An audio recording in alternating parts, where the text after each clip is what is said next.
ბევრი მამაკაცი განიცდის, რომ აქვს ნაადრევი ეაკულაცია. სანამ ნაადრევი ეაკულაციის მიზეზებსა და მკურნალობის მეთოდებზე გაგესაუბრებით, გავერკვეთ რა არის ნორმა და რა არის პათოლოგია.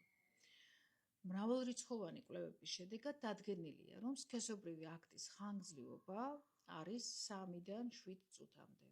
ეს არ ნიშნავს იმას, რომ თუ კონტაქტი გრძელდება მაგალითად 1 წუთი ან 2 წუთი, ეს არ არის ნორმა არც ერთ შემთხვევაში. აქ მთავარი არის, რამდენად კომფორტულია ეს წყვილისთვის.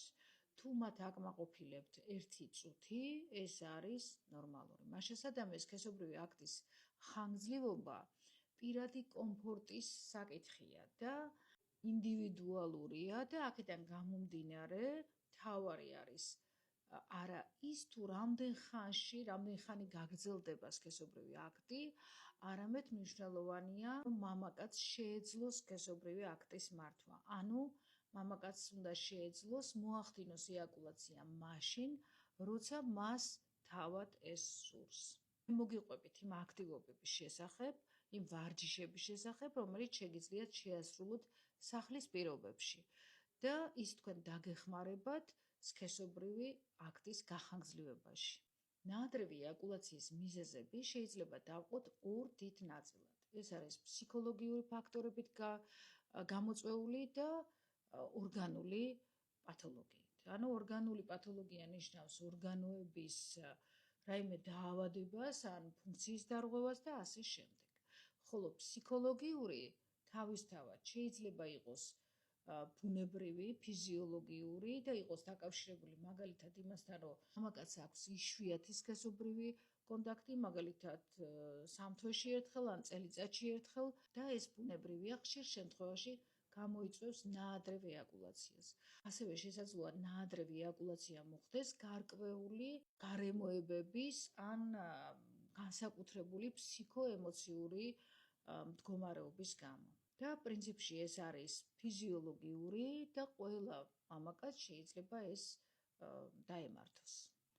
არსებობს ასევე ფსიქოლოგიური ფაქტორით გამოწვეული ნაადრევი ეაკულაცია, რომელიც დაკავშირებულია ისეთ პათოლოგიურ მდგომარეობასთან, რომელიც მოითხოვს ფსიქიატრის ჩარევას და როგორც წესი, ამ დროს ინიშნება სერატონინის უკუ-მიტაცების ინჰიბიტორები. ახლა კი იმ აქტივობების შესახებ, რომლებიც თქვენ შეგიძლიათ სახლის პირობებში შეასრულოთ.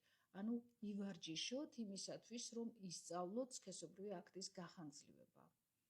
მე ჩამოვთვლი 4 მათგანს. პირველი, ეს არის ძალიან მარტივი, რომ გამოიყენოთ პრეზერვატივი სქესობრივი აქტის დროს იმისათვის, რომ შეამციროთ სასქესო ასოს ჰიპერმგრძნობელობა. მეორე, ეს არის სქესობრივ აქტამდე 9 საათით ადრე ან 1 საათით ადრე მასტურბაცია. რადგან, როგორც წესი, მეორე სქესობრივი აქტი, თუ მოკლე დროში ხდება, არის უფრო გახანგრძლივებული. მესამე, გამოიყენეთ სპეციალური გელი, კრემი ან სპრეი, რომელიც ამცირებს სასქესო ასოს გრძნობელობას, მაგალითად სენსილონგი. და მეოთხე, ეს არის ეგრეთ წოდებული სტოპ-სტარტის ვარჯიშები, რომლის არსი მდგომარეობს იმაში, რომ კაცი მასტურბირებს და როცა ორგაზმამდე პირობითად 1 ნაბიჯია დარჩენილი, კაცი წყვეტს სტიმულაციას და როგორც კი წინა ორგაზმის ტალღა გადაივლის, ის ისევ აგრძელებს. თუ ეს აქტივობები შეასრულეთ გარკვეული პერიოდის განმავლობაში და არ მოგცათ შედეგი, ან მოგცათ არასაკმარისი შედეგი, აი ამ შემთხვევაში შეგვიძლია მივმართოთ ესეთ პროცედურას, რომელიც ტარდება კლინიკის, ანუ სამედიცინო დაწესებულების პირობებში, რომლის დროსაც ხდება სპეციალური ნივთიერების შეყვანა სასქესო ასოს კანქვეშ, იმისათვის, რომ მისი მგრძნობელობა შევამციროთ.